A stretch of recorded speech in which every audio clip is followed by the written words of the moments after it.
ते म्हणण्याची पद्धत आहे ना मालक, पूर्वीपासून पद्धत आहे. ते फार काय झालं तर बाईनं नवऱ्याला मालक म्हणावं, पप्याचा बाप म्हणू नये. जी बाई नवऱ्याला पप्याचा बाप, पोरीचा बाप म्हणती, तिनं महादेवाला किती बेल वाहिलाय आणि पांडुरंगाला किती मंजुळा वाहिल्या, काही उपयोग नाही. देवाला दगड हाणल्याचं पाप तिच्या डोक्यावर पडेल. नवऱ्याचा आदर करणं हा सर्वात मोठा परमार्थ आहे. काही काही बायका काय करतात, महाराजाला की पाया पडणार, नवऱ्याच्या पाया पडत नाही. ती बाई महाराजाच्या पाया पडलं, महाराजाचा संसार उलटा होतोय. बाईचा सर्वात मोठा देव आहे आपला पती. तिनं मालकाच्या, जी बाई नवऱ्याच्या आठवड्यात एकदा पाया पडती का, तिनं भारतातल्या कोण्याच महाराजाच्या पाया पडायचं नाही. लिहून घ्या. स्थितीला न भीता भजन करणारी व्यक्ती होती सुदामदेव. 18 विश्व दारिद्र्य, काय परिस्थिती असेल, मिठाचा खडा लेकरायला झोप लागत नाही म्हणून पाण्यात मिठाचा खडा ओठावर फिरवायचा आणि खारट पाणी चाटत चाटत लेकरांनी झोपी जायचं. अशा परिस्थितीत विटेवरच्या मालकाचं भजन बंद केलं नाही. 17-18 लोक होती, अजून काही असतील पण तिथपर्यंत माझं तोंड पुरलं नाही. वाचिलं पुन्हा पुढच्यांची नावं सांगेल. त्याच्यापैकी महाभारतामध्ये हस्तिनापुरात भजन करणारी व्यक्ती म्हणजे अर्जुन. अर्जुनासारखं भजन कोणीच केलं नाही. तुम्ही आम्ही तोंडानं भजन करतो नवल नाही. अर्जुनाच्या भजनाच्या बाबतीत पंढरपुरातल्या मालकाने द्वारकाधीश कृष्ण परमात्म्यांनी दखल घेतल्याच्या नंतर थोडंसं पोटात दुखलं. उद्धवाच्या पोटात दुखलं. एका म्हणता भले दुजी अशी सहजची, एकाची स्तुती केली की दुसऱ्याला वाटतं मग आपण साधे आहेत का. असं नाही मानलं पाहिजे, नाही मानलं पाहिजे. प्रणाली असते, नियम असते. 10-5 शिक्षक असते, त्याच्यातला एक हेडमास्तर निश्चितच आहे. खुर्च्या सगळ्याच्या एकाच दुकानातून घेतल्या, एकाच किमतीच्या घेतल्या, पण टेबलाच्या पलीकडून टाकली की हेडमास्टरची. शिक्षकापेक्षा पगार किती का असेल, 4-2 हजार रुपये जास्त, एवढा काही जास्त पगार नसतो. हेडमास्टरचा आणि शिक्षकाच्या पगारीत काही फार मोठा फरक नसतो आणि खुर्च्या सारख्याच असतात, काही बदल नसतो अजय भाई. पण ती हेडमास्टरची, असं मनात कोणी काय असं दुर्मिळ आणलं नाही पाहिजे, सहज होत असतं ते. तर उद्धवाच्या अंतकरणात एक थोडीशी शंका आली, बारीक सपोर्टात डब्बा उठला. उद्धव काय सामान्य व्यक्ती नव्हतं ना, नवविधा भक्तीपैकी अनन्य साधारण महत्व असणारा उद्धव आहे. पण उद्धवाच्या मनात एक सारखी चलबिचल उठली की उठलं की अर्जुन, उठलं की अर्जुन, उठलं की अर्जुन. काय असं, कधी कधी देवाला महाभारतातले 7 लोक आवडायचे, त्याच्यापैकी 1 नंबरला आवडायची द्रौपदी. अर्जुनही आवडत होता. मग कधी कधी उद्धवाला भगवान स्वतःहून म्हणायचे, कुठं जायचंय. एक हिंदी पुरावा आहे गोडसा, उद्धवजी चल विदुरा घर जावे. स्वतः भगवान म्हणायचे, उद्धवा आपल्याला विदुराकडे जायचे. विदुराच्या घरी आवर्जून जायचे. ते एक आवडायचे, अर्जुन एक आवडायचे, द्रौपदी एक आवडायची. अजून असे काही बरेच लोक आहेत. कधी कधी वाची जा. महाभारत वाचणं अत्यंत गरजेचं. कारण सांगू का तुम्हाला, रामायण घरातल्या गोष्टी कशा वागावं इथपर्यंत शिकवी, पण या इंटरनेट जगामध्ये कसं वागावं हे महाभारत शिकवतोय. ज्याला चौकटीच्या बाहेर पाऊल टाकायचं का, त्याला महाभारतातले मुद्दे पाठ असणं अत्यंत गरजेचं, फार फार गरजे काळाची. असो, मग एके दिवशी अर्जुनाकडे गेले तर अर्जुन झोप लागलेली. खरं तर झोपायची वेळ नव्हती. स्नान आटपलं, पूजा केली आटपली, अर्जुनाचं जेवण आटपलं, जटा भरपूर होत्या अर्जुनाला आणि पत्नीच्या मांडीवर डोकं आहे आणि तशीच असं कुरवाळत असताना झोप लागली अर्जुनाला. बायको जटा कुरवाळत होती. अर्जुन महालात झोपलेला नाही. अर्जुन एक तर माझघरात असेल किंवा राणीवशात असेल. माझघर हा शब्द कळायचा नाही. एकानं मराठीत MA केलं, त्याला म्हणलं माझघर म्हणजे काय, ते म्हणलं कशा संग खावा तेच कळलं. तुला MA पदवी कोणी दिली मला त्याला सांग, त्याला हाणायला पाहिजे. तू MA केलं ना मराठीत, तुला MA पदवी देणाऱ्याला चांगल्या माळाला नेऊन चांगल्या काठीने हाणायला पाहिजे. त्या चुकीच्या पदव्या, गौरवयासाठी स्वामी सेवेची कसोटी. एखादी गोष्ट जर गौरव करून घ्यायचा असेल तर त्या लायकीत, त्या परीक्षेत तो पास झाला पाहिजे. त्या कसोटीची, त्या कसोटीला त्याचा कसू लागला पाहिजे, तर त्याला ती पदवी दिली पाहिजे माणसानं. असो, माझ घरात अर्जुन आहे, पत्नीच्या मांडीवर अर्जुनाचं डोकं आहे आणि उद्धव आणि भगवान तिथं पोहोचले. शरीराची होई माती सांगतोय तुम्हाला. चक्रवेन राजाचं चरित्र सांगितलं अर्जुनाचं, ऐका. तिथं पोहोचल्याच्या नंतर भगवंतानं तहान लागल्याचं निमित्त केलं आणि सांगितलं, ताई मला पाणी पाहिजे. तर भगवंताला ताईनं सांगितलं, दादा मी पाणी देते रे, पण मी पाणी द्यायला उठले तर मालकाची झोप मोडते. याला म्हणतात पतिव्रता, याला म्हणायचं पतिव्रता. वाक्य नीट ऐका. आता वारीचा प्रसंग आहे. उद्या 10-11 तारखेला दोन्ही प्रस्थान आहे. 10 तारखेला तुकोबारायांचं प्रस्थान, 11 तारखेला आळंदीतल्या मालकांचं, 10ला देहूतल्या मालकांचं प्रश्न, वारीला बऱ्यापैकी महिलांची संख्या जाती, त्यांनी जरा जास्त ऐकावं. नवऱ्याला सरकी लावायला ठुती.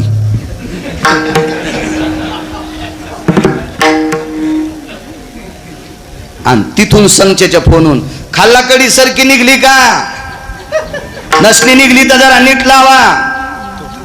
तिथून सांगते, तिथून तिथून. मला वाटतं देवाला पण कळत नसेल हिला कोण्या खड्ड्यात टाकावं. मी तुम्हाला उद्देशून बोलतोय असं नाही, मी उद्देश सांगायलो अर्जुनाच्या पत्नीचा. तुमचं माझं काही घराला घर नाही, बांधाला बांध नाही, काही दुश्मनी नाही, काही संबंध बी नाही, काही त्याच्याशिवाय. पण मी तुम्हाला पुराण सांगतोय. कोण आलं घरी माहिती आहे का? पंढरपुरातला मालक. अजय भाई, पंढरपुरातला मालक कोणाला म्हणायचं? ह्या वडाचं आणि लिंबाचं पान सुद्धा ज्याच्या कृपेशिवाय हालत नाही त्याला जगाचा बाप म्हणतात. वृक्षाचे पान हाली ज्याची सत्ता, राहिली अंता मग कोठे. याच्या पलीकडे सांगू का?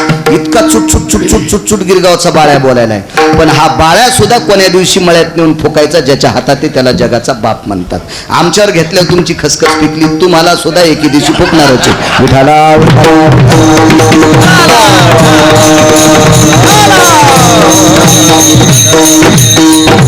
त्याला जगाचा बाप म्हणतात. आणि हा विश्वाचा मालक घरी आल्यावर बाई सांगते तुला पाणी दिल्यावर मालकाची झोप मोडती. हिला म्हणतात पतिव्रता.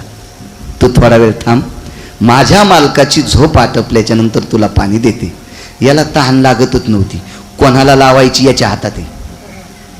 याला कुठं तहान लागत असते? निमित्त संघ आलेल्याच्या पोटात जरासा डब्बा होता, तो डबा जरा काढून टाकायचा होता पोटातला. त्याचं ऑपरेशनच करायचं होतं उद्धवाचं, म्हणून तहान लागल्याचं निमित्त.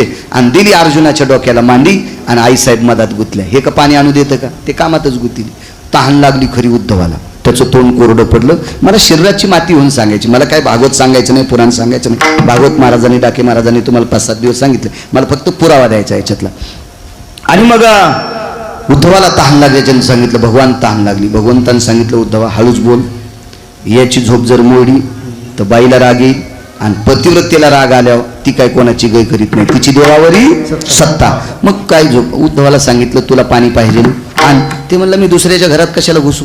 मग तुला जर घुसायचं नाही तर पाणी मी आणतो, पण तुला अर्जुनाच्या डोक्याला मांडी द्यावं लागेल.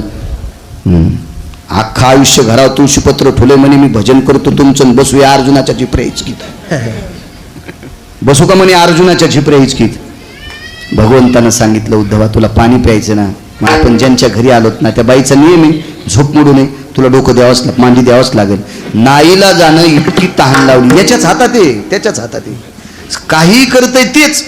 त्याच्यासारखा गुंड आणि लक्ष्मीसारखी चंचल जगातच कोण नाही. लक्ष्मीसारखी चंचल कोणीच नाही. मी एका नोटाचा नंबर डायरीवर लिहून ठेवला. नोटाव नाही, काही नोटाव नाव टाकते. बापात जागिरी आहे का तुझ्या? हा, देशाची संपत्ती, तू नाव कशाला टाकायला? अरे बायकोनं पाहिल्यावर तिला मळमळ व्हायला तुझ्याकडे, ती कदरली तुला, आणि तरी तू नाव नोटाव टाकायला. किती नालायकपणाचं टोकेन ते. हो, मला शासनानं सांगितलं चिडबिचल केलेल्या नोटा घ्यायच्यात नाही. आता जरा शिस्तीत आले, नाही तर कुठं लिहू लागले, आकडेच टाक, काहीच टाक, फलानं टाक, बिस्तानं टाक. मी नोटाचा नंबर डायरी लिहून ठेवला. तर आमचं कार्ट मला म्हणलं बाबा हे नंबर कशाला लिहिला? काय नाही, मी मरेपर्यंत ही नंबर नोट मला पाहायला भेटते का?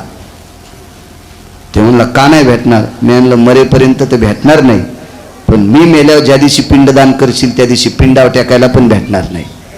मला सांगायचं एक, तुमच्यावर घेतल्यावर तुम्हाला राग येईल, याच्याकरता माझ्यावर घेतलं असं समजून घ्या. पण सांगायला कोणाचं हे पण समजून घ्या. हे पण लक्षात ठेवलं पाहिजे की लक्ष्मी इतकी चंचल आहे. आपण ज्या नोटेचा नंबर लक्षात ठेवलाय ती नोट आपल्याला मरेपर्यंत पिंडापर्यंत पाहायला भेटत नाही, इतकी लक्ष्मी चंचल. आणि देव किती गुंड आहे. रावणासारख्या गुंडाला दुपारी 2:18 त्यानं आपटू हाणलंय. तो किती नंबरचा गुंडा असेल याचा विचार करा. मग एक जण म्हणला मिलयच गुंड आहे. अरे तू वायरन टाटरी चोरणारा गुंड आहेस. ज्यानं रावणासारख्या गुंडाला मारले ते तू यासारख्या गुंडाला तर कवा बी घरात गुचू आणि आपण त्याच्या पुढे काहीच गुंड नाहीत. देव चतुर त्यासारखा चतुर कोण नाही. त्याचं सगळ्या गोष्टीने परिपूर्ण आहे. तहान लावली उद्धवाला, आणि मग उद्धवाने मांडी दिली. भगवान आतमध्ये गेले, त्याने काही पाणी आणलं नाही. तो देवच आहे, त्याचा नाही विचार करायचा. महाल एकदम राणीवसा होता, तो माझघर होतं, अत्यंत शांत. आणि त्या शांत वातावरणामध्ये भगवान कृष्ण परमात्म्याच्या नामाचा ध्वनी ऐकू आला. ती काही ध्वनी किट नव्हती, स्पीकर नाही, साऊंड नाही, टेप रेकॉर्ड नाही, रेडिओ नाही, काही नाही. नाम्नीन द्वयपायनो यत कृष्ण मुच्यतेन फलाग्रो भय जायते द्वैपायना यत मुच्यतेन कृष्णा दुरागेन भय जायते. असे नाना प्रकारचे परमानंद आले. असं सुंदर असं नाव. मग उद्धव चकित झाला की भजन कोण करते? झोपलेलंच आहे, मी तर करत नाही, दुसरं कोणी म्हणत नाही. भगवंताला आवाज दिला, प्रभू धावत या. भगवान धावत आले. विचारलं काय भजन कोण म्हणते? देव म्हणजे मला काय माहित नाही, एक तर तू म्हणत असशील किंवा अर्जुन. ते तर झोपलंय म्हणेन, ते कशात भजन म्हणते? मी नाही म्हणे, मी ऐकूनच चकित झालो. आतून बोलू आई साहेबाला, ताई काय दादा भजन कोण म्हणतंय? दादा भजन ते म्हणायलेत, ते म्हणजे मालक, ते म्हणण्याची पद्धत आहे मालक, पूर्वीपासून पद्धत आहे. ते फार काय झालं तर बाईनं नवऱ्याला मालक म्हणावं, पप्याचा बाप म्हणू नये. जी बाई नवऱ्याला पप्याचा बाप, पोरीचा बाप म्हणती, तिनं महादेवाला किती बेल वाहिलाय आणि पांडुरंगाला किती मंजुळा वाहिल्या, काही उपयोग नाही. देवाला दगड हाणल्याचं पाप तिच्या डोक्यावर पडेल. नवऱ्याचा आदर करणं हा सर्वात मोठा परमार्थ आहे. काही काही बायका काय करतात, महाराजाला की पाया पडणार, नवऱ्याच्या पाया पडत नाही. ती बाई महाराजाच्या पाया पडल्या, महाराजाचा संसार उलटा होतोय. हो, बाईचा सर्वात मोठा देव आहे आपला पती. तिनं मालकाच्या, जी बाई नवऱ्याच्या आठवड्यात एकदा पाया पडती का, तिनं भारतातल्या कोणाच महाराजाच्या पाया पडायचं नाही. लिहून घ्या. आज तुम्ही जरी निमित्तपणे घरचे आहेत म्हणून ऐकायले, सुभाषबुवा एखादा परमार्थातला अधिकारी व्यक्ती मला कॉलर धरून विचारीन, बाळ्या हे कशाच्या आधारावर बोलायला तू, तुझ्याकडे आधार काय? हो, आधार वाचून काय सांगशी? हा, संप्रदायातल्या माणसांनी पुरावा नसताना बोलणं म्हणजे गाईचं मांस खाल्ले इतकं पाप लागते. धर्म सिद्धांत आहे वक्त्यानं. मग जी बाई किमान दिवसात आठवड्यात एकदा नवऱ्याच्या पाया पडते, तिनं विश्वातल्या कोणाही महाराजाच्या पाया पडायची गरज नाही. सकळ तीर्थाची धुरे जे का जाण पिता माता पिता मायबाप इतके आदराचे आहेत आणि आपले पती इतके आदराचे. अहो नाही पडली एक बाई, अहो 9/12 पंढरपुरातला मालक एका बाईच्या पाया पडला, ती एकदाही पडली नाही. तिचं नाव लोपामुद्रा. सीतेने विचारलं, मालक तुम्ही 9/12 तिच्या पाया पडली, ती एकदा नाही पडली. तर मालकानं सीतेच्या तोंडाला हात लावला, सीते आपण नशिबवाने, ती पाया नाही पडू दे, पण तिनं आपल्याला पाया पडू दिले, आपलं नशीब मोठे. तिने केलं काय? ती सकाळ दुपार संध्याकाळ 3 टाइम नवऱ्याच्या पाया पडती. इतकी मोठी ताकद. जिका भाग्याची आहे तिचा पती तिचा देव, मानी भरताराची बोली, धन्य जगी ती माऊली, तिचे होता दरुशन, मिळे पोट भरी अन्न, तुका म्हणे पतिव्रता, तिची देवावरी सत्ता. एवढी मोठी ताकद पतिव्रतेची. अनेकाची स्तुती तिला आवडतच नाही. तिच्या मालकाच्या व्यक्ती, तिचा मालकच तिचा मोठा देव. कल्पना करा हो, केवढी मोठी बाई. अहो पंढरपुरातला मालक आला, दिलंच नाही पाणी, आणि पाणी पाहिजे असेल तर मालकाच्या डोक्याला मांडी दे. इतकी सत्तेवर आरूढ असणारी तिची देवावरी सत्ता. मग उद्धवाच्या लक्षात आलं की अर्जुन भजन म्हणतात, पण अर्जुनाचं तोंड बंद आहे. अर्जुनाला झोप लागली. निद्रा भयस्ति तजायम अननपुटा किमजायो परा पश्यन्ति मध्यमा वैखरी वाणीर चतुरास्तते वश. झोपीत एक वाणी बोलत असते, तिला बोलणं म्हणत नाही, तिला बरळणं म्हणतात. 4 वाण्यापैकी जी एक वाणी आहे का, ही झोपीत बोलते पण तिला बरळणं म्हणतात. मग मणिवशे ते स्वप्नी दिशे, याला भजन कसं म्हणता येईल? ते बरळणं झालं, पण तोंड बंद आहे. भजन कोण म्हणतंय? तर जवळ आले आईसाहेब, सांगितलं उद्धव दादा ह्या जटा उचला कानाला, झिपऱ्या कुठं कानाला लाईत असते. पहा किती मोठं काय काय माणसाचं आगाऊच काम ना. मग ते म्हणले त्या झिपऱ्या कशा म्हणतात? ते भजन म्हणायल्यात ना. अल्ला दे अशा जटा उचलल्या आणि कानाला लावल्या. द्वैपायनात मुच्यतेन कृष्णाभय असतते वचा रोमास्तंतुस्तते वच. त्याच्या प्रत्येक जटेतून कृष्ण कृष्ण नाव येत होतं. जितके अंगावर रोम आहेत का तितके कृष्ण कृष्ण म्हणत होते. म्हणून ह्या 17-18 लोकांपैकी कोपे तरी निवांत साहे, हा रुसे तरी बुझावीत जाय. अर्जुनाचं भगवंताला पिस लागलं होतं. पिस म्हणजे देव येडा झालता, नवल पिस लागलं होतं अर्जुनाचं. इतका अर्जुन भक्ती क्षेत्रामध्ये नाविन्यपूर्ण होते अर्जुन. अर्जुनाच्या युद्ध कौशल्याचा विचार केला तर गंधर्व नगरीच्या ठिकाणी झालेलं युद्ध काशीतल्या मालकाने अर्जुनाची पाठ थापटिली. संग्रामे हरुजिंतीला. अर्जुनाचा एवढा मोठा व्यासंग होता. काय अर्जुनाचं नाविन्य असावं. पण हाही अर्जुन. अजून एक अर्जुनाची विस्तृत कला सांगायची, शक्ती सांगायची झाली तर अर्जुनाकडे एक नाविन्य होतं. 222 पद एका मंत्र्याला अजय भैया. आपल्याकडे 1 किंवा 2 असते मंत्र्याला. फार वरचा काय असेल तर 2-3 घेत असेल, शक्यतो नसतेच, एकच पद असते. तर इंद्राला एकट्याला 222 पद, तर त्याच्या खुर्च्यावर 6 लोक बसत होते. माझ्या वाचनात 4 आहेत, 2 लोकांची नावं पाठ नाहीत. पण का सांगतो, एका अधिकारी व्यक्तीच्या मुखारविंदातलं ऐकलो. वैकुंठवासी माधव महाराज मगर म्हणायचे, इंद्राच्या खुर्चीवर 6 लोक बसायचे. त्याच्यातले 2 नावं सांगतो. एकाचं नाव दशरथ राजा आणि एकाचं नाव अर्जुन आहे. फरक सांगतो दोन्हीतला. एवढ्या मोठ्या माणसाच्या खुर्चीवर शक्यतो कोणाला बसता येत नाही, आणि ह्या 6 लोकांना बसता येत होतं. त्याच्यातले 4 नावं मला पाठ आहे, 2च सांगतो. सगळ्या गोळ्या एकट्या घेतल्यावर रिॲक्शन येत असते, म्हणून ते 2 राहू द्या. आणि 2 मला पाठ नाहीत, करील एके दिवशी पाठ. मोठ्या माणसांचं वाक्य ते वाया जाऊ देणार नाही, लक्षात आणील मी एके दिवशी पुराण पाहिजे.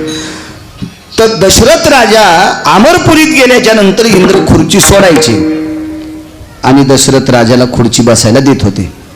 पण परिणाम पुढचा ऐका. दशरथ राजा खुर्चीहून उठल्याच्या नंतर इंद्र खुर्ची धुत होता, मग पुन्हा खुर्चीवर बसत होता. दशरथ राजा खुर्चीवर बसून उठल्याच्या नंतर इंद्र खुर्ची धुतल्याशिवाय खुर्चीवर बसत नव्हता. हा एक पुरावा आहे का? पुराणातला आहे, गिरगावकराचा नाही, पुराणातला आहे, पुराणातला.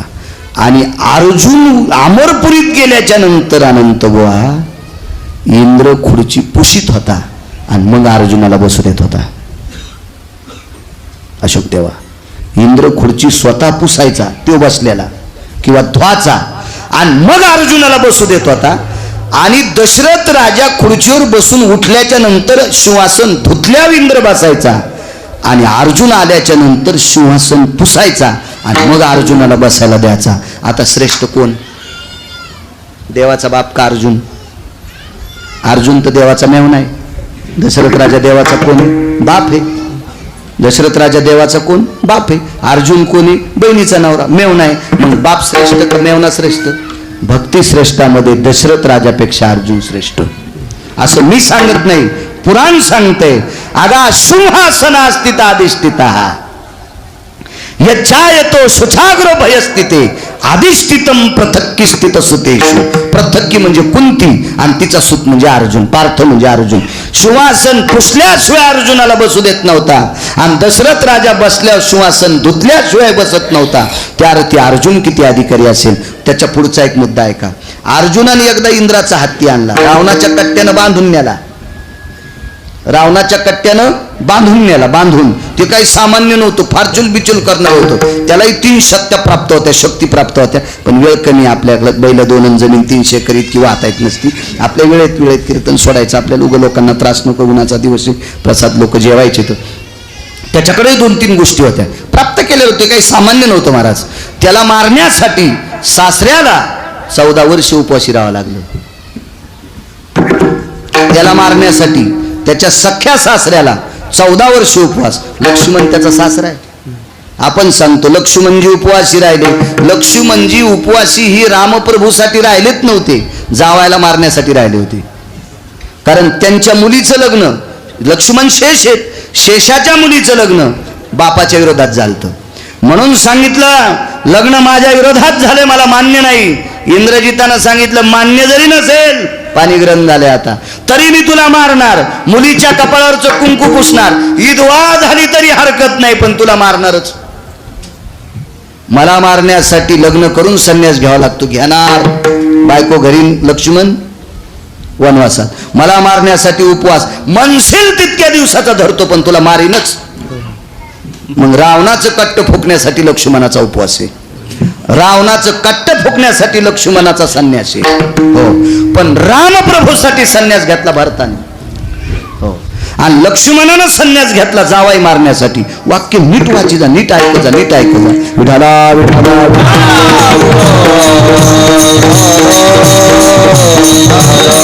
काल वडाला वाण दिलं, ते बायकांनी पूजा केली वडाची. बायकांकडे काय असतं माहिती आहे का, संक्रांतीच्या दिवशी, महालक्ष्मीला, वटपौर्णिमेला ह्या हळदी कुंकू देत असतात एकमेकीला. पण हुशार बायका झाल्या, जिच्या गळ्यात जास्त दागिने आहेत तिला आधी हळदी कुंकू देतात. हे नालायकपणाचा कळत झाला, हे मूर्खपणाचं टोक झालं. जिच्या गळ्यात दागिने बघण्यापेक्षा आपल्या नवऱ्याला जी वेळेला जेवायला देते का तिला आधी हळदी कुंकू द्यावं. मग तिच्या कपाळाला हळद कुंकू लावल्याच्या नंतर आपल्या मालकाला आयुष्य वाढत असते. अरे ती सवाशन म्हणू नये अति लावण्य, एक रिकामी जागा शब्द वापरला तिथं. किती लावण्य असेल, किती सोनं असेल, तिला सवाशीन म्हणलं नाही पाहिजे. अद्याप नाही. कोण सवाशीन? अहो गळ्यात मंगळसूत्र लोखंडाचा असू द्या, शक्यतो नसते. तितका काळ बेकार आला नाही भारत देशात, आपल्या महाराष्ट्राच्या मातीत. पण तरी पण अगा लोहया यादी ती सूत्रे शुभयो निष्ठाम ललाटम प्रपटलेयम यतम भ्रतारेव च पुनितायाम शास्त्रोक्त जायते स्थितः. लोखंडाचं जरी मंगळसूत्र असेल आणि काशीतल्या मालका इतकं पंढरपुरातल्या देवा इतकं जर नवऱ्याला मानित असेल तर तिला पतिव्रता म्हणायचं. विठाला बघा तुमच्या लक्षात येईल. हा चक्रवेन राजा इतका सात्विक होता. 9 लोकाच्या यादीतला एक राजा. चक्रवेन राजा हा 9 लोकाच्या यादीतला 1 नंबरचा. दुसऱ्या नंबरची यादी जर यादीत कोणी आला असेल तर त्याचं नाव आहे धर्मराजा. धर्माच्या रथाची चाकं घासू नये म्हणून पृथ्वी धर्मावर प्रेम करत होती. धर्माच्या रथाची चाकं अलगद पृथ्वी झेलत होती. त्याच्या रथाची चाकं घासू नये याची दखल, याची दक्षता प्रत्यक्ष पृथ्वी माता घेत होती. हा 2 नंबरचा आहे. तर 1 नंबरचा राजा चक्रवेन राजा किती मोठा असेल? चक्रवेन राजाचा राज्य म्हणजे महाराष्ट्रातला 9वा कोपरा. महाराष्ट्राचा 9वा कोपरा. फार काही झालं तर 1-2 जिल्ह्या इतकं त्याचं राज्य होतं. सुभाषभाऊ छोटा राजा. पण चक्रवेन राजाच्या पुढे रावणासारखा राजा गुडघे टेकीत होता. रावण सामान्य राजा नव्हता. रावणाच्या बाबतीत इतका मोठा इतिहास, इतका मोठा रावणाचा इतिहास आहे. रावण फक्त 1-2 गोष्टीनं मातीत गेला, नाही तर रावणाच्या बाबतीत पंढरपुरातल्या मालकांनी सुद्धा डोकं लावायचं नाही. इतका मोठा रावण होता. एवढा मोठा रावण. रावणाच्या श्रीमंतीच्या बाबतीत देहूतल्या मालकांनी दखल घेतली. तुका म्हणी ज्याची संपदा एवढी. तुकोबाराय दखल घेतात त्या अर्थी तो श्रीमंत किती असेल.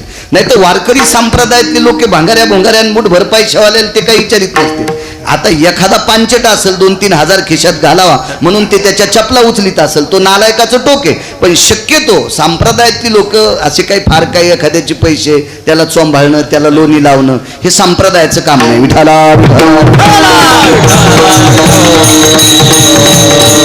आणि तिथं तुकोबाराय ज्याच्या संपत्तीची दखल घेतात तो श्रीमंत होता. फार मोठा श्रीमंत. पाषाण परीस भूमी जाबुनंद. त्याच्या नगरीतले सगळे खडे जे होते ते परिसाचे होते. जाबुनंद नावाच्या सोन्याची त्याची नगरी होती. फार त्याचा संबंध ब्रह्मदेवाशी होता.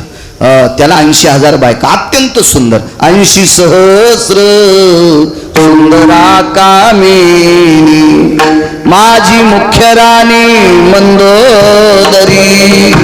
80,000 बायका. वैभवशाली रावण ज्याच्याकडे प्रधान 16 आहेत. प्रधान 16 मी नेहमीच सांगत असतो. रावणाच्या नगरीचं पूर्वेकडचं कंपाऊंड 269 किलोमीटर लांबीचं होतं. 269 किलोमीटर लांबी, उंची 11.5 फूट आणि रुंदी 4.5 फूट. हे सगळं सोन्याचं होतं. याच्यातला 2 फुटाचा जर कोपरा तोडला तर 35 बारे आमदार होते. कोणाची मायवेली त्याच्या विरोधात फॉर्म भरायची. होशी घरे जेथे आशा लोकांना दे शुद्ध कांचना गे सप्तदे शुद्ध कांचना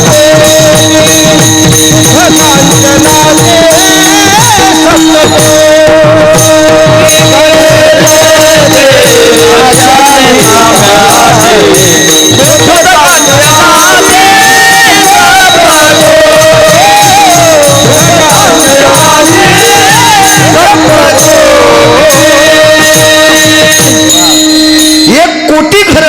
जाबुनंद नावाच्या सोन्याची होती. शुद्ध कांचन. भेसळयुक्त नाही, शुद्ध. अमावस्याच्या दिवशी ज्या सोन्याचा गव्हाळ रंगाचा प्रकाश पडतो अशा सोन्याची 7 कोटी घरं. एका घराच्या चौकटीला अजयजी 22.5 क्विंटल सोनं. एक चौकट टिकल्यावर किती बारे आमदार होता येईल. भेताड तर जाऊ द्या चुलीत. बरं त्याला इतकं चोंबाळायला तो मग मा आई आहे का मा जावाई आहे का मा पाहुणा आहे. उलट वारकरी संप्रदायानं बेदखल केलेला माणूस आहे ना, कारण त्यानं चूक केली. एवढा श्रीमंत पण चक्रवेन राजाच्या पुढे गुडघे टेकून नमस्कार करीत होता. आणि चक्रवेन राजाची संपत्ती म्हणजे 2 जिल्हे, 127 सैन्य होतं, 127. आणि चक्रवेन राजाकडे हा जयपत्र मागण्यासाठी गेलता. रावण कोणाला म्हणायचं माहितीये का? ज्याला दुसऱ्याची श्रीमंती सहन होत नाही त्याला रावण म्हणतात. रावण या शब्दाची व्याख्या आहे अतृप्त आत्मा. अतृप्त आत्मा कोणाला म्हणायचं माहितीये का? स्वतःला 400 क्विंटल सोयाबीन झाली पण शेजाऱ्याला 50 क्विंटल काऊन झाली याच्यासाठी त्याच्या पोटात डब्बा उठवतो, त्याला अतृप्त आत्मा म्हणतात. रावण हा अतृप्त आत्मा आहे, दुसऱ्याचं न खपणे. मग याला एवढी मोठी श्रीमंती, 127 सैन्य ज्याच्याकडे, त्याच्या इथं कशाला जावं. पण त्याच्या राज्यातल्या म्हाताऱ्या बायका सुद्धा रावणाला मारण्यासाठी लाकडं घेऊन उठल्या. याच्याहून रावणाच्या लक्षात आलं की इतका छोटा राजा आहे पण याच्या राज्यातली लोक जिजा त्याच्यावर प्रेम किती करतात हे त्याच्या लक्षात आलं. म्हणून रावण घरी आला. पण चक्रवेन राजाने उग बसावं ना, पण त्याच्याही लक्षात आलं हा मला जयपत्र मागण्यासाठी कशाला आला. रावणाच्या आजोबाचं ज्या दिवशी श्राद्ध त्या दिवशी चक्रवेन राजा त्याच्या गावात. त्या दिवशी याच्या घरातल्या सगळ्या लोकांना उलटे जाणे होते. पूजा करताना करावं लागते. सव्याप सव्य सर्वास्तितो भयो यज्ञोपवितास्तितायाम तिलाग्र भय जवाग्रो यत रक्तचंदनास्तितो हो अंगुष्टादिष्णान भयो सव्याप सव्य स्थितो. ती पूजा करत असताना आता तुम्हाला जाणवं नव्हतं तरी पण उपरण्याचं करावं लागते तात्पुरतं पिंड करत असताना. मग ते एकदा इकून सोडा एकदा इकून सोडा आमचे लोक सांगत असते विठाला विठाला ते सांगते म्हणजे त्याच्या मनानेही सांगत नाही. पुराण सांगते, वेद सांगते, शास्त्र सांगते, त्यानुसार त्यांना मंत्रोच्चार करावा लागतो. तिथं उलटं जाणव घातलेलं कारण पूजा कर्म चालू होता आणि तेवढ्या अवकाशात गुप्तचरांनी सांगितलं राजन आपल्याकडे जयपत्र मागण्यासाठी राजा आलाय. कोण? चक्रवेन राजा. रावण म्हणला त्याला अक्कल आहे का? माझ्या नगरीतले 10-5 हत्ती सोडले तर त्याचं राज्य तुडून टाकतील. एवढा मुठभर त्याचं तळहाता इतकं राज्य. मी सार्वभौम राजा आहे. अरे मी 33 कोटी देवता ज्याच्या 33 कोटी देवांचा राजा. 222 पद ज्या मंत्र्याकडे, 1 अन 2 नाही 222 पद एकाच मंत्र्याला अनंत बुवा. आणि एवढ्या मोठ्या मंत्र्याला माझ्या पोरानं 17 बाऱ्या बांधून आणलं तर डोकं नाही चक्रवेनला आणि तरी मला जयपत्र मागतो. गुप्तचरांनी सांगितलं राजन जरा शांत व्हा, त्याच्या संपत्तीवर जाऊ नका, त्याच्या वागण्यावर जा. तुम्हाला एक सांगू का, भारतीय संस्कृती देखाव्याला मोजित अभंग किती पाठ आहेत त्याच्यापेक्षा आचरण किती गोड आहे. पक्वात किती चांगलं वाजितो त्याच्यापेक्षा आचरण किती गोड आहे. कीर्तन किती चांगलं सांगतो त्याच्यापेक्षा समाजात किती चांगलं वागतो याला किंमत असते, देखाव्याला किंमत नाही. असे तर लय पडेत याच्यातला कडीतला चमचा खिरीत घाल, खिरीतला चमचा कडीत घाल, असे लय बिनदांड्याचे चमचे. कधी कधी खिरीतला चमचा कडीत जमतो. बरं आधी खीर वाढावं लागते मग खिरीत कडीत गेला तर चालतंय. पण कडीतला चमचा अशोक देवा जर खिरीत घातला तर मग इचकत. मग असे कडीतले चमचे तर गंजा गंजा फिरायले त्याला कोणी विचारित नाही.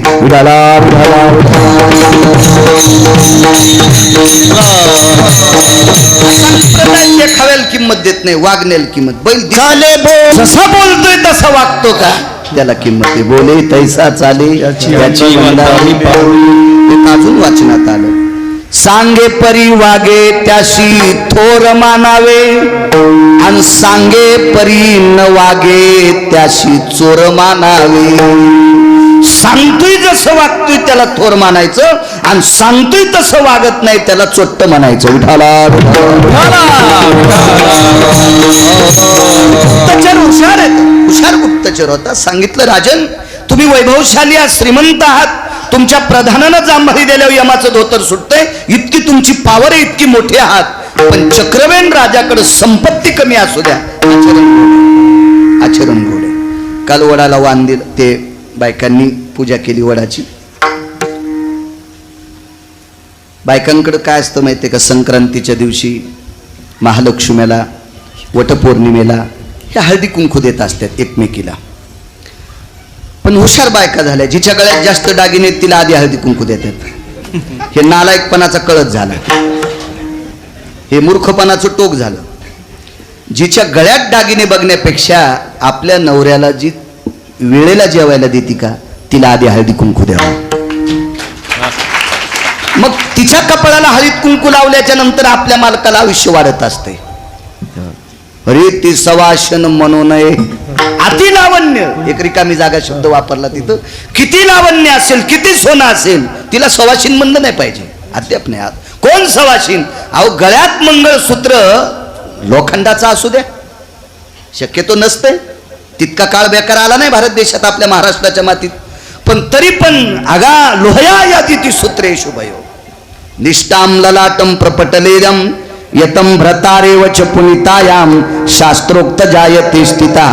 लोखंडाचं जरी मंगळसूत्र असेल आणि काशीतल्या मालका इतकं पंढरपुरातल्या देवा इतकं जर नवऱ्याला मानित असेल तर तिला पतिव्रता म्हणायचं. विठाला आपल्याकडे कसं झालं माहितीये का? ज्याची मोठी गाडी तो पाहुणा मोठा, ज्याची मोठी गाडी तो पाहुणा मोठा, जिचं ग थोडं जड ती पाहुणी गोड. याच्यावर नसते, अद्याप नसते. वागण्याला किंमत असते. मोठाल्याला काय करायचं? मोठी लोक खूप जगात येत ना, इतकी लोक जगात मोठी, इतकी लोक, त्याला मिळ नाही आता याचे पैसे कुठे येतं. विठाला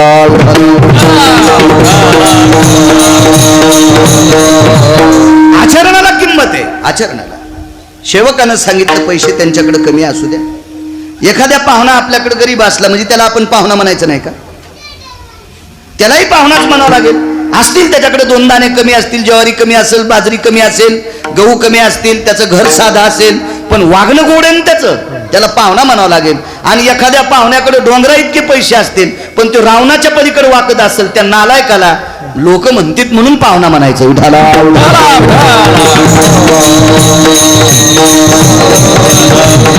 तसं रावणाचा गुप्तचर सांगत होता, तुमच्याकडे पैसे तुम्हाला आम्ही मानू, पण चक्रवेन राजाला मानू नका, मानायचं नाही असं नका डोक्यात आणू. तो राजा राजा आहे. रावण म्हणला मूर्ख आहेस की काय रे? भाकरी माझ्या खातो आणि त्याचं वर्णन करतो. मी गात नाही त्याचं वर्णन, त्याचं वर्णन पृथ्वी करते, त्याचं वर्णन धरादेवी करते. तुम्ही चला मालक, तुम्ही आत्ताची आत्ता श्राद्धाचा विधी आटपा, अन्यथा भूदेवांना थोडस थांबायला लावा, जयपत्र देऊन टाका. रावण म्हणला श्राद्ध थांबवता येतं का?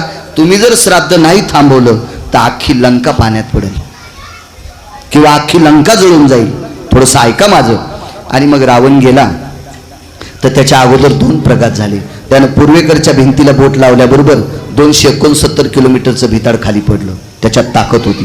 त्यानं कोण्या भिंतीला हात लावलं? त्यानं वाळूची लंका तयार केली ती समुद्रामध्ये, आणि वाळूची लंका तयार केल्या पूर्वेकडच्या भिंतीला बोट लावल्याबरोबर भिंत खाली पडली. प्रस्थ नावाचा प्रधान होता 16 प्रधानापैकी, त्याच्या घराला बोट लावल्यावर त्याचं घर पूर्ण पडलं. त्याचं 2.25 किलोमीटरमध्ये घर होतं एकट्याचं, घरात काहीच राहिलं नाही. नशिबानं सगळी माणसं रावणाच्या घरी होती म्हणून वाचले, नाही तर मधात सगळे मेले असते.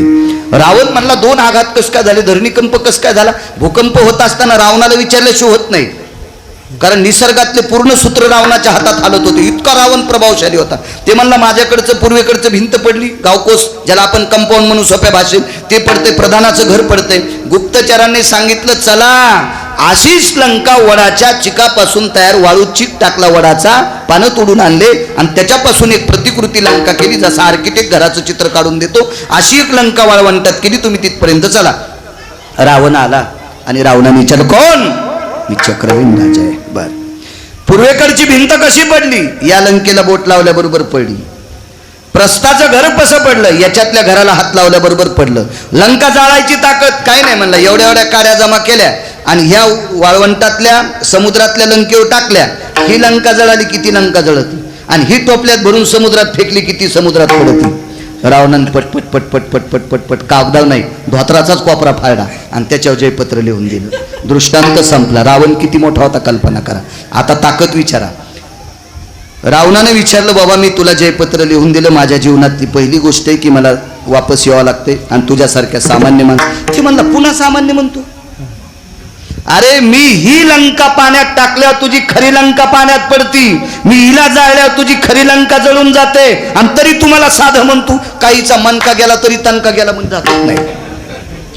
नादच असतो काय का. आता गुप्तचरानं सांगितलं, आता तरी त्याला मोठं म्हणालं, त्याच्यात एवढी ताकद आहे. रावण म्हणला ठीक आहे बाबा, मोठंच म्हणतो, पण माझ्या पूर्वेकडच्या भिंतीला, इथं तयार केलेल्या भिंतीला हात लावल्यावर ती खरी भिंत पडते, इथं तयार केलेल्या घराला हात लावल्यावर प्रस्थाचं घर पडतंय, ही लंका टाकल्यावर पाण्यात टाकणार जाणार आहे असं तुम्ही म्हणता, मग हे तुम्हाला प्राप्त कसं झालं? ही पृथ्वीची कृपा आहे. मग पृथ्वीनं तुमच्यावर कृपा कशी केली? मी चक्रवेन नावाचा राजा आहे, माझं राज्य सांभाळीत असताना जनतेचा प्राप्त झालेला कर मी जनतेसाठी खर्च करतो, जनतेसाठी जमा झालेला कर मी जनतेसाठी खर्च करतो. मग तुझं चालतंय कसं? माझ्या बाप दाद्यांनी मला तयार करून ठेवलेला, प्राप्त करून ठेवलेला भूखंड, त्या भूखंडात प्राप्त झालेली गहू ज्वारी, माझा उदरनिर्वाह चालतो, पण जनतेसाठी जमा झालेला कर मी जनतेसाठीच खर्च करतो. म्हणून जिजा पृथ्वीची कृपा माझ्यावर झाली, मी जी जी गोष्ट केली ती माझ्या हातानं घडती. रावणानं दोन्ही हात कानाला लावले आणि डोकं टेकून चक्रवेनाचं दर्शन घेतलं. त्यार्थी चक्रवेन किती मोठा राजा असेल, रामायणात नाही, वेगळ्या पुराणात पहा, अजून 3 राजाचे चरित्र सापडतील. गोड राजसत्तेतल्या लोकांनी कसं वागावं हे चक्रवेन राजाकडनं शिकावं. मग एवढा मोठा चक्रवेन राजा, पण त्याच्या सुद्धा शरीराची एके दिवशी मातीच झाली, म्हणून मालक पहिल्या कडव्यात म्हणतात. भगवान शिवजी हे वारकरी संप्रदायाचे संस्थापक आहेत. मी बघाशी बोलून गेलो, पैठणच्या मालकांचं वाक्य आहे, एका जनार्दनी वैष्णव शिरोमणी महादेव. आणि या मासावर ज्यांचं आधिपत्य आहे अशा भगवान शिवजींना दंडवत करेल, प्रणाम करेल. या पवित्र मासामध्ये आजीबाईंच्या स्मृतीला उजाळा त्यानिमित्त काकिलवाड परिवाराने नामसाधना, ज्ञानोबाराय तुकोबारायच्या नामाची साधना, विटेवरच्या मालकाच्या नामाची साधना, काशीतल्या मालकांच्या नामाची साधना आणि प्रसाद केला कीर्तन करून. त्या परिवाराला पुनश्च धन्यवाद. मंगळवेढ्याचे मालक सांगतात आयुष्याची माळ तुटणार. महाराज, वाक्य हे गाफील माणसांचं विष्णुपंथ कोणी स्वीकारणार नाही, आणि जरी स्वीकारलं तर कळाल्यावर इतकं आपटून देते की त्याचं ऑपरेशन कोण्या दवाखान्यात होत नाही. म्हणून संप्रदायातल्या लोकांना आपटून घ्यायची वेळ येऊ देऊ नये,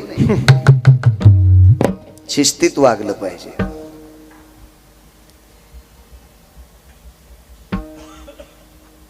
भगवादी लोकांचे शब्द कोणी मान्य करत नाही, आणि जरी केले तर कळाल्यावर ते सगळे, इंग्रजी भाषेत त्याला डिलीट म्हणतात नाही का, ते सगळे डिलीट करून टाकते, त्याला कोणी मोजत नाही. मानिता हे कोण तुझे कोरडे ब्रह्मज्ञान, तुझे कोरडे ब्रह्मज्ञान, तुझे कोरडे ब्रह्मज्ञान. मानिता हे कोण तुझे कोरडे ब्रह्मज्ञान, तुझे कोरडे ब्रह्मज्ञान. आधारा वाचून काय सांगशील काले, आधारा वाचून काय सांगशील काले, आधारा वाचून काय सांगशील काले, आधारा वाचून काय सांगशील काले. मानिता हे कोण तुझे कोरडे ब्रह्मज्ञान, तुझे कोरडे ब्रह्मज्ञान, तुझे कोरडे ब्रह्मज्ञान.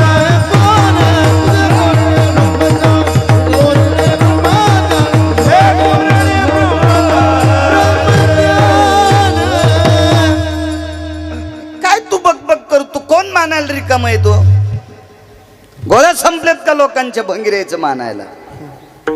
तात्विकांच्या शब्दात वजन असतंय.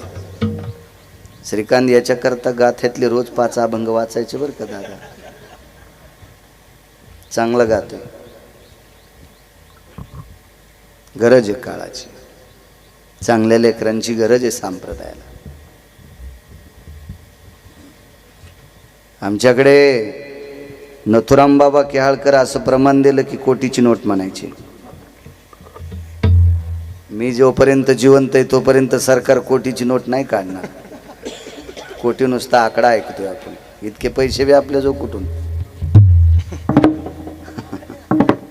आहे का नाही, ते कुठं बघायला भेटत असतील ते आपल्याला. पण बाबांच्या मुखारविंदातून कोटीची नोट ऐकली असं प्रमाण दिलं. वा, महाराज आयुष्याची माळ तुटणार आहे हे वाक्य मंगळवेढ यांच्या मालकांचं आहे. मालकांचा दर्जा किती माहिती तुम्हाला? मधल्या काळात तुम्ही फार मोठे गंडलं फोडे, त्याच्यात मी पण असेल, माझ्याही वंशातले कोणी असतील, तुमच्याही वंशातले कोणीतरी असतील. एकानं केलं नाही घरानं. याला त्याला टोचण्या मारण्याची गंडलं आपण फारशी फोडली. त्याही काळात ज्या महात्म्याचा अभंग निवडला त्या महात्म्याला आटोकाट त्रास दिला, पण दर्जा किती मोठा त्या महात्म्याचा. सज्जनांनो, त्या महात्म्याचं दर्शन घेऊन चोख अंतकरण केल्याशिवाय विटेवरचा मालक पावत नाही. त्यांचं नाव आहे चोखोबर आहे. आणि त्यांचं वाक्य, आयुष्याची माळ एकदा तुटली की ती नाही थांबत. तुम्ही काही प्रयत्न करा, नाही थांबत, नाही थांबत. स्वर्गीय सागरबाई, माळ आयुष्याची तुटली. ऐका, श्रावण मासात एक गोडसं चरित्र तुमच्या पुढे मांडतोय. एवढी सात्विक माऊली, एवढी सात्विक माऊली, एवढी सात्विक माऊली, पंथ त्या माऊलीने ह्रस्व दीर्घ इतकी सुद्धा चूक केली नाही संसारात. वाक्य अलीकडे येऊन सांगतोय. नवऱ्यासोबत तर केलीच नाही. नवऱ्यासोबत ह्रस्व दीर्घ इतकी सुद्धा चूक केली नाही. याच्या पलीकडे सांगतो मोठ्यांचं वाक्य, टाका स्पर्शाति जायते. आपल्या भाषेत सांगतो, टाक म्हणजे पेन. पेन टाकल्याच्या नंतर टिपका किती मोठा पडत असतो. नुसती पेन टाकून उचलायची, तितक्या टिपके इतकी सुद्धा टाका स्पर्शा न जायते, तितकी सुद्धा नवऱ्यासोबत केली नाही. तिने एकही बेलाचं पान शंकराला वाहलं नाही. पैलवानजी इतकी बाई, एक पान सुद्धा बेलाचं शिवजीला वाहलं नाही. पण नवऱ्यासोबत पेनच्या टिपक्या इतकी चूक केली नाही. जी नवऱ्याला नीट बोलत नाही, तिनं 5-5 लाख जरी बेल व्हायला तर त्या चुड्यालनीला कोणी विचारणार आहे? स्वतः तिनं स्वतःचं वर्णन केलंय, मला शिवजींची सेवा घडली नाही, पण शिवजीच्या उपासकाची सेवा घडली. आणि महाराज प्रत्येक क्षेत्रात तेच आहे. पंढरपूरला जायला जरी नसन घडलं ना, तर पंढरपूरला जाणाऱ्या वारकऱ्याला वाट लावण्यात फार मोठं पुण्य. त्यांना बोलवून आलं, वाटे लावून आलं, ते विटेवरच्या मालकाला आवडतात. नाही घडलं पंढरपूरला जायला, पण पंढरीला जाणाऱ्या व्यक्तीला गावाच्या शिवेपर्यंत, मंदिराच्या बाहेर तिथपर्यंत त्यांची पडशी घेऊन, पिशवी घेऊन वाट लावलंय. महाराज, जो पंढरीला गेला जितकं पुण्य प्राप्त झालं का तितकं यांना प्राप्त होते. इतकी मोठी ताकद सांगितली. सामान्य माऊली, साधी माऊली, त्या काळातल्या सगळ्या साध्याच असतील. असे बंगले तर आला नसतील. आता जो आपण गुरुजींचा बंगला पाहिला असा तर नसेल ना तिला राहणार. साध्या स्थितीत राहणारी बाई. मालकाचा नित्यनेम होता भगवान शिवजींना चिताभस्म समर्पित करायचं. तुटला आयुष्याचा दोरा सांगतोय. काही नाही केलं जीवनात, फक्त नवऱ्याची सेवा. जवळ तीर्थ होतं, तीर्थाला स्नान करता निघाले की कपडे अशी घेऊनच, या स्वामी, या स्वामी, या. नवऱ्याला स्वामी म्हणायची. स्वामी, नवऱ्याला स्वामी. आणि जिच्या कपाळावर कुंकू आहे तिच्या नवऱ्या इतका स्वामी जगात दुसरा कोणताच नाही. जी नवऱ्याला जगातला 1 नंबरचा स्वामी मानते ती जगातल्या सगळ्या स्वामींवर तिचं आधिपत्य आहे. तिची देवावरी सत्ता. एके दिवशी चिताभस्म सापडत नाही. चिताभस्म प्राप्त करण्यासाठी माणसं मरणं गरजेचं आहे. मेलेल्या माणसाच्या अंगाची राख याला चिताभस्म म्हणत असतात. आणि ते शिवजींना प्रिय आहे. त्या दिवशी कोणी जात राहिलंच नाही. नित्यनेम होता त्या व्यक्तीचा. ते चिताभस्म आणायचं आणि एका कटोऱ्यात, खापराची कटोरं होतं, वाटी होती, ते ठेवून वृंदावनाच्या बाजूला इथे ते ठेवायचे. त्यांचं नित्य नेम सगळा आटपल्याच्या नंतर आतून आवाज द्यायचा, लक्ष्मी ए प्रिये. आवडीनं पत्नीला प्रिय म्हणायचे. भस्म घेऊन ये ग. पण वाटीत भस्मच नाही. असू दे एवढं काही बेजार होऊ नका, एवढी उष्णता नाही, तुम्ही काही बेजार होऊच नका. बसा शांत बसा, राहू द्या. छान शांत हवा आहे, मस्त पद्धतशीर नैसर्गिक वातावरण आहे. अजून 4-5 वर्षाला हे वातावरण मरून जाणार आहे, कारण असेच बंगले होणार आहेत. नाही तर काही इतकी गरिबीची जागा आहे काही, या जागेची इंचावर किंमत आहे की नाही गुरुजी.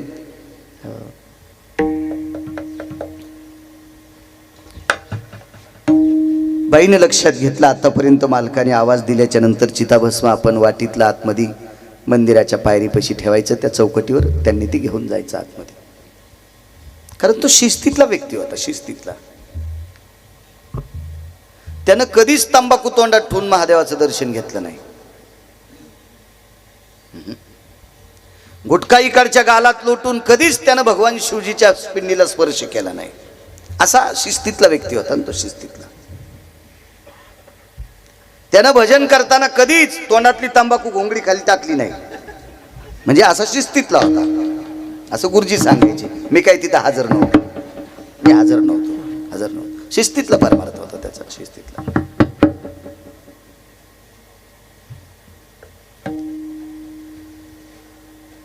ती वाटी आज आलीच नाही. दुसऱ्यांदा आवाज दिला, प्रिये.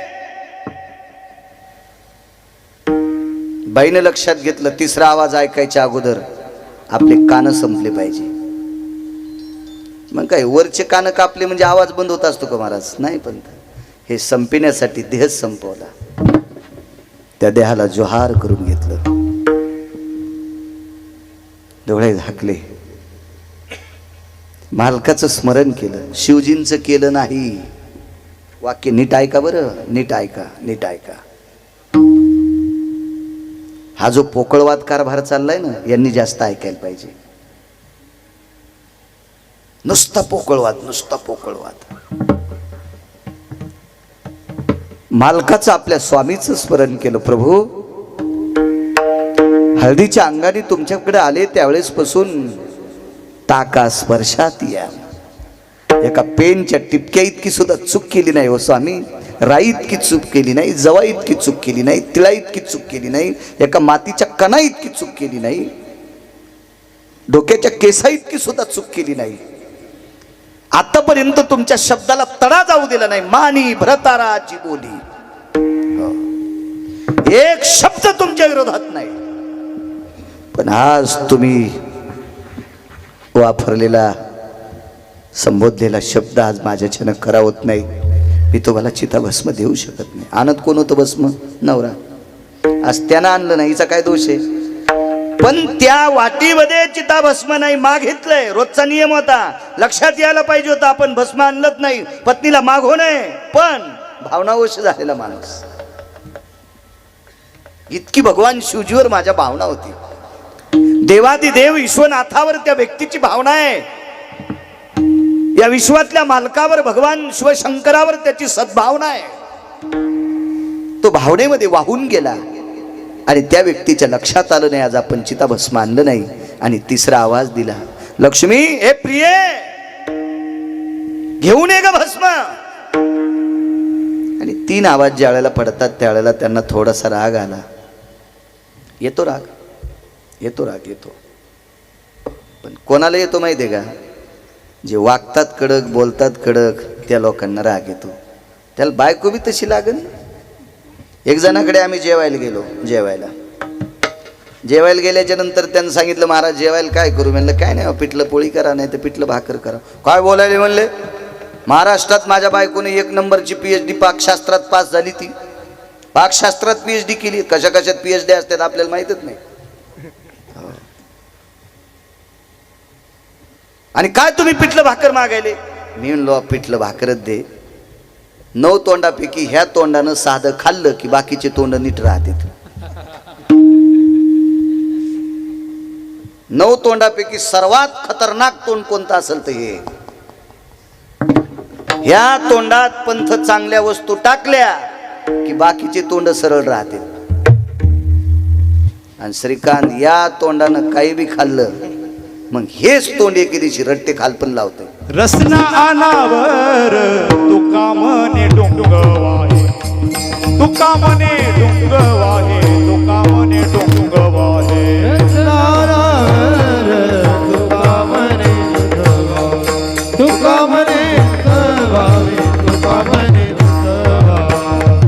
चित्त खोटे चालीवरी,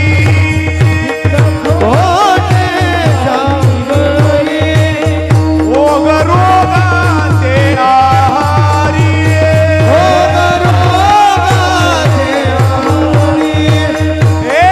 रसना नावरी तुका म्हणे डोंगवाहे.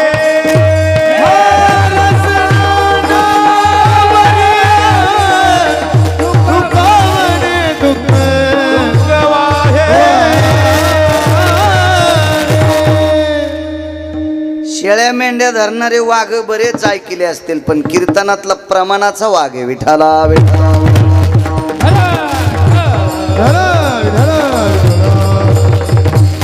आतापर्यंत जी जी माणसं प्रत्येक क्षेत्रात मोठी झाली का त्यांनी या तोंडात सात्विक पदार्थ टाकले.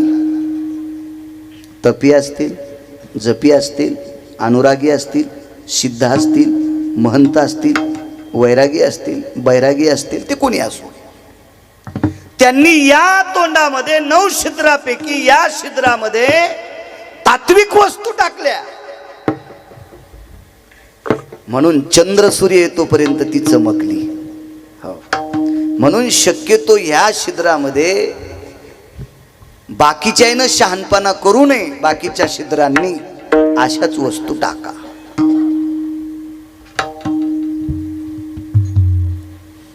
शंभरी पार का केली माहितीये का मागच्या लोकांनी? आजही काही शंभरी पार केलेली म्हातारे आहेत. अकिडाड गुरुजी त्याचं एकमेव कारण आहे, त्यांनी पदार्थ साधी खाल्ली म्हणून शरीर त्यांचे सदृढ आहे. सदृढ आपल्याला पाण्यापेक्षा जास्त तेल खाल भेटायले. पाण्याचा कॉलम कमी झाला स्वयंपाकात आणि तेलाचा वाढला. कारण मी बऱ्याच स्वयंपाकात पाहिलं पाणी कमी लागायले, इतके डबे तेलाची लागायले. त्याच्यामुळं एकही माणूस असा नाही झोपायच्या आधी गोळी, झोपल्यावर खात नाही तो भाग सोडून द्या, त्या शो नाही. एका गोष्टी सांगतो, बाकीचं तर बाकीचे मग रंगारंगाचे पाणी वगैरे काय असेल ते काही मला बोलायचं नाही. ते करा म्हणलं. भाकरी केल्याबरोबर भाकरीचा तुकडा मोळड्याबरोबर तो असा उचलला तर ते चतकोर भाकरी घेऊनच उठला तुकडा. म्हणजे त्या भाकरीत केस निघले. पाकशास्त्रात त्याच्या बायकोची PhD झाली. या व्यक्तीनं बायको राग केलाय, आपल्याला का करता येत नाही याच्यातलं थोडंसं फरक सांगतोय. मला विनोद नाही सांगायचा, फरक सांगायचा. मी ती तशीच जाता केसाची भाकरी कशी का? अन्न आहे, परब्रह्म आहे, पण कुठं बी कसं, कशाची संगती झाल्यावर ते परब्रह्म कसं ठरल? गाईचं गोमूत्र पवित्र आहे, तांब्याच्या पात्रात ठेवलं की अपवित्र. मर्यादा आहे त्याला, शास्त्र आहे त्याच्या पाठीमाग. गोमूत्र इतकं पवित्र काही आहे का? अपवित्रातला पवित्र करण्याची ताकद गोमूत्रात. पण तांब्याच्या पात्रानं स्नान घातलं की पुण्य प्राप्त होते. पण तांब्याचं पवित्र पात्र आणि पवित्र गोमूत्र एकत्रित आले की दोघाचं भांडण. काय शास्त्र आहे महाराजाच्या पाठीमाग, काय नियम आहेत? वास्तुशांतीची पूजा करत असताना वरुणाची पूजा असते. त्या वरुणाची पूजा करत असताना चिमूटभर तांदूळ टाकायचे, त्याच्यावर एक सुपारी ठेवायची. अरक्त पुष्पम समर्पयामी चंदनंच महत्पुण्यम पवित्र पापनाशनः शुद्धोदक स्नानम उष्णोदक स्नानम शीतोदक स्नानम दधी स्नानम घृत स्नानम.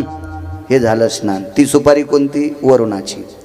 ती सुपारी इकडे दाव्याच्या पूजेत. आव्रतो सव्रत सर्व पिंडानाम लुप्त भयोसिदा सव्रजो व्रजदिदादि भिभयमापसव्यातित पुनिता सर्वस्थितो यज्ञोपवितो आपवितम रक्तचंदन सव्रिया रक्त पुष्पायति अंगुष्टादि पुष्पम नैवम घृतम नैवम दधिस नैवम यति अंगुष्टाधिस्न. बघा सुपारीत फरक. एकाच दुकानात घेतलेली. एकाच दुकानातच घेत, एकच भाव, पण त्या पूजेत मांडली की तिला ते स्थान आणि ह्या पूजेत मांडलं की तिला स्थान. सुपारीचा दोष आहे का? स्थानाचा दोष आहे. विढाला विढाला. महाराज भाकरीचा दोष नव्हता, शहाण्या बाईचे केस हुंड्यात पडले याचा दोष आहे. भाकरीचा काय दोष आहे? पिठल्यातही एक दोन निघले. म्हणलं काय हो?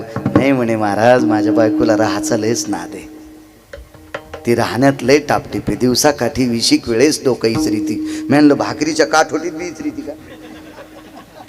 पिठल्याच्या भगुन्यात बी इचरीती का? काय तुला बायको भेटली तो नशीब तुर्कस्तानच्या पलीकडे झोपलं सोंबळ्या. हा पिठल्यात केसन भाकरीत केसन तरी म्हणतो तिला राहाचाच नाद आहे. हे काय राग करू शकते? हा यानं राग केल्यावर या ढवळी थाटी घेऊन बस स्टँडला फिरावं लागेल सोंबळ्याला. राग राग राग त्याच्यासाठी पत्नी ताब्यात लागावं लागते. एक जणाची तर जेवायला गेलो, येथेच जेवलोत. ती बाई जेवायला बसली, तिच्यासोबत काही शेजारणी होत्या स्वयंपाकाला, त्या जेवायला बसल्या. मी पाहिलं तर चौघी बायका जेवायला बसल्या. तिघीच्या ताटात भजे, एकीच्या ताटात नव्हते. जिच्या ताटात भजे नाहीत ती ज्यानं जेवायला केलं त्याची बायको होती. मी म्हणलं यजमान तुमच्या मंडळी भजे खात नाहीत का? खाती म्हणले. मग आज का खात नाहीत? नाही म्हणले ती भजे तळतानाच खाती, ती गार झाल्यावर खातच नाही भजे, ती तळतानाच खाती. काय राग करू शकता आपण? ए प्रिय गरजला आवाज. महाराज आवाजात गरजणाऱ्या मालकाचं स्तवन केलं. स्वामी हाच तुमच्या सेवेत मी परिपूर्ण नाहीये, मला माफ करा. आणि जे शरीर आपल्या स्वामीची सेवा करू शकत नाही, या शरीरावर सूर्याचा प्रकाश पडू नये म्हणून पंथ जोहार करून घेतलं. हो ठण ठण ठण ठण ठण ठण शरीर जळून गेलं. देवर बाहेर आला. वाचा शिवजींचं चरित्र, लक्षात येईल तुम्हाला हे पुराण. बाहेर आला, पाहतो तो वृंदावनाच्या बाजूला राखेचा ढिगल पडलाय, चिताभस्माचा ढिगल पडला. घट्ट अंतकरण केलं. फरक इतका का आपल्या कपाळाच्या मालकाचं स्तवन करून शरीराचं जोहार केलं, नवऱ्याचं स्तवन करून शरीराचं जोहार केलं, आणि या नवऱ्याने मधल्या मंदिरातल्या मालकाचं स्तवन करून तिची मुठभर राग घेतली. मंदिरातले मालक म्हणजे भगवान शिवजी. राग घेतली. शिवजीच्या पिंडीला ती राग समर्पित केली. प्रभू वेळ विलंब झाला, वेळ लागला, त्याबद्दल माफ करा. प्रभू आजचा दिवस खाडा झाला असता, तुमच्या कृपेने सात्विक सदाचारी पुण्यशील पावन धर्मपत्नी प्राप्त झाली, तिच्यामुळे तुमचा नियम मला सांभाळता आला. महाराज जाज्वल्य शिवजी प्रगट झाले. जाज्वल्य प्रत्यक्ष शिव. पाशुपदाधियशो वृषाभुरारूढो न जया, दंडाधिमुंडास्थितं त्रिशूलादि आयुधानां, येन सर्वस्थिताधिपत्यायां विश्वनाथाय तं प्राकट्ययो. विश्वनाथ प्रगट झाले.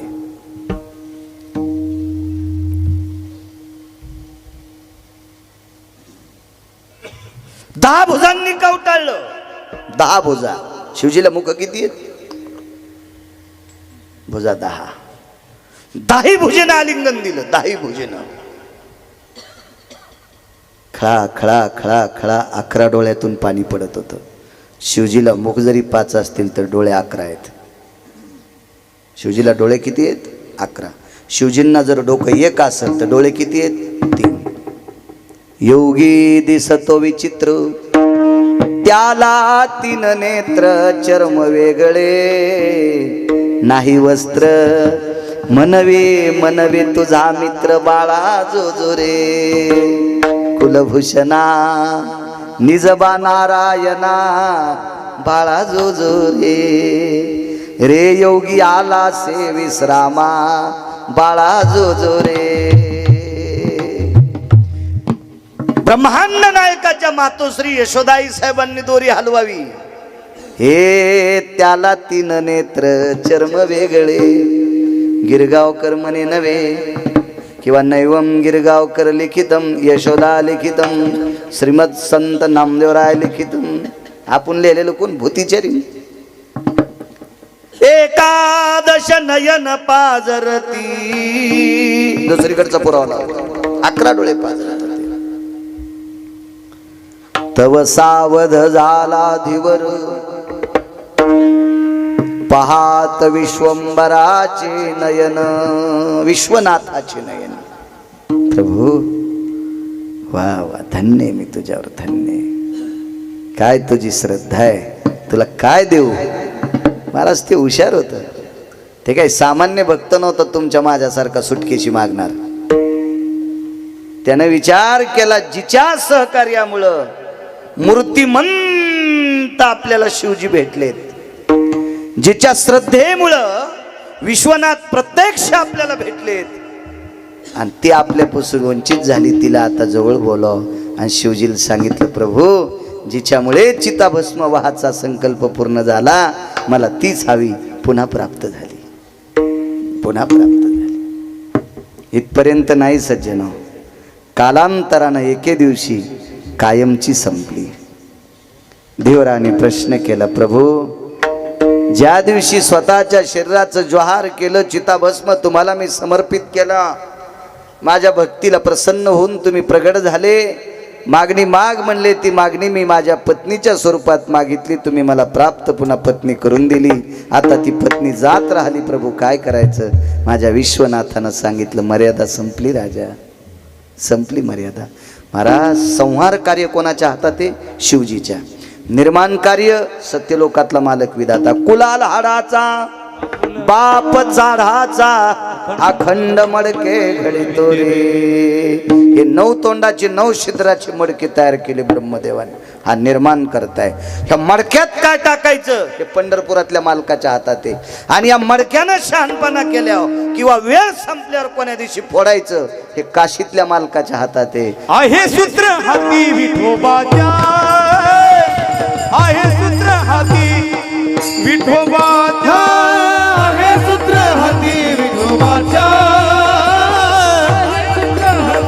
विठोबाच्या.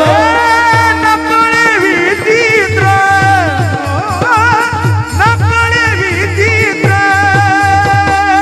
प्रारब्धाची गती, आहे सूत्र हाती विठोबाच्या, आहे सूत्र हाती विठोबाच्या, आहे सूत्र हाती विठोबाच्या.